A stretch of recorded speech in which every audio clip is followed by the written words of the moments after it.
दोस्तों, किसी ने सवाल किया है कि अगर हमारे जीवन का लक्ष्य ईश्वर को प्राप्त करना है तो उस लक्ष्य को किस मार्ग से प्राप्त करें? जप करें, ध्यान करें या फिर पूजा करें? दोस्तों, आज हम इसी सवाल का जवाब जानेंगे।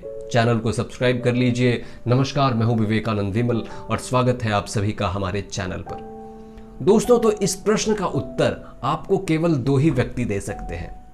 पहला आपके गुरु और दूसरा आप खुद। दोस्तों, जहां तक मैं समझ पा रहा हूं कि आपके पास गुरु नहीं है, तभी आपने यह सवाल मुझसे किया है। तो अब आपके पास केवल एक ही व्यक्ति बच जाता है, वह है आप खुद। आपको खुद इस सवाल का जवाब ढूंढना है या फिर देना है कि आपके लिए कौन सा मार्ग सही है। दोस्तों, अगर हमें किसी लक्ष्य तक पहुंचना हो और उसके बहुत सारे रास्ते हो तो हमें एक चीज करनी होगी कि हर रास्ते पे थोड़ा बहुत चलकर देखना होगा कि हमारे लिए वह रास्ता सही है या फिर नहीं। हो सकता है कुछ रास्ते पे फूल हो, किसी पे कंकड़ पत्थर हो, किसी पे कांटे हो, किसी पे कीचड़ हो। तो हमें वह खुद के लिए डिसाइड करना है कि हमें किस रास्ते पर चलना है, हमारे लिए कौन सा रास्ता ज्यादा उचित है। कोई मछली है तो उसके लिए पानी वाला रास्ता ज्यादा सही होगा। आम इंसान है तो वह सड़क के रास्ते जाना पसंद करेगा। जानवर है तो वह जंगलों के रास्ता जाना पसंद करेगा। दोस्तों, तो आपकी क्या स्थिति है, इसी से डिसाइड कर पाएंगे आप कि आपके लिए कौन सा मार्ग है। हमारे पास यहाँ पे 3 मार्ग हैं, ध्यान है, जप है और पूजा है। दोस्तों, तो आपको कुछ दिन हर विधि को ट्राई करना चाहिए, हर विधि को समझना चाहिए, उसे वक्त देना चाहिए। तब वह विधि और आपके अंदर की चेतना आपको खुद ही बताएगी कि आपके लिए सही है या नहीं।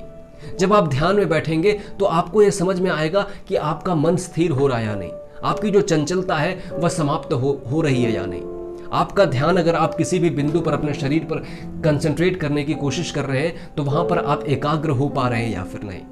इसी प्रकार जब जप करेंगे तो आपको ये चीज महसूस होगा, आप खुद कंपेयर करेंगे कि अगर मैं ध्यान कर रहा था तो मेरी यह स्थिति थी और अब मैं जप कर रहा हूं तो मेरी यह स्थिति है। इसी प्रकार से कुछ लोगों को अपने इष्ट की मूर्ति देखकर, उन्हें साक्षात सामने देखकर, वैसा भाव रखकर पूजा करने में या फिर साधना करने में ज्यादा आसानी होती है। तो वो लोग मूर्ति के सहारे वो ज्यादा अच्छे ढंग से साधना कर पाते हैं, उनकी प्रगति ज्यादा तेज होती है।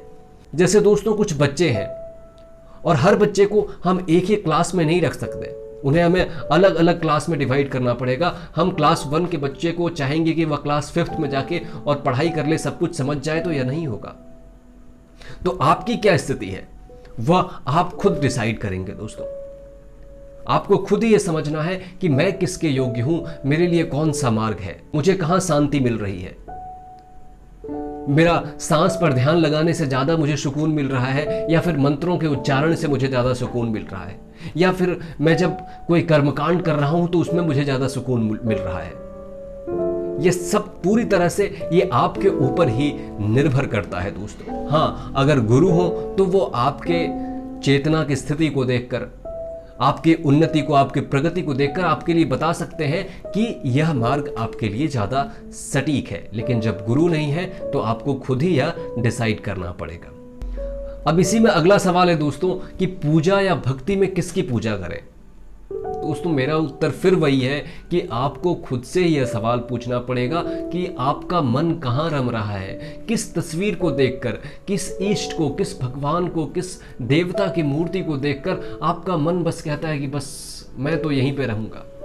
ऐसा वाला जब आपके भीतर से फीलिंग आती है, किसके सामने बैठकर आपकी आंखों से आंसू झरने लग जाते हैं, किससे एक अपनत्व का भाव फील होता है, केवल यही चीज डिसाइड करेगा कि आपके इष्ट कौन है, आप किसकी पूजा करें। जैसे मैं आपको एक उदाहरण देता हूं, इस्कॉन के राधानाथ स्वामी जी जो अमेरिका से चले और अपनी साधना को ढूंढते ढूंढते आत्मज्ञान की प्राप्ति के लिए वह भारत पहुंच गए और उन्होंने शुरुआत की थी ध्यान से, मेडिटेशन से।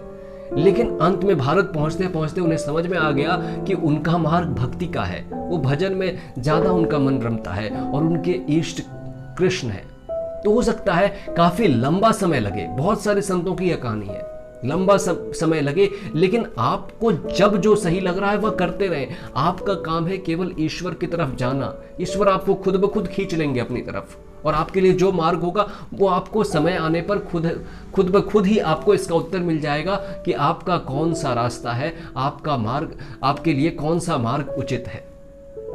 अब इसमें तीसरा सवाल एक और है कि ध्यान बहुत भटकता है, गलत काम में भी ज़्यादा मन लगता है। तो दोस्तों इसका जवाब हम आपको अगले वीडियो में देंगे। तब तक के लिए चैनल को सब्सक्राइब करिए। उम्मीद है आपको वीडियो पसंद आई होगी। बहुत बहुत शुक्रिया, धन्यवाद।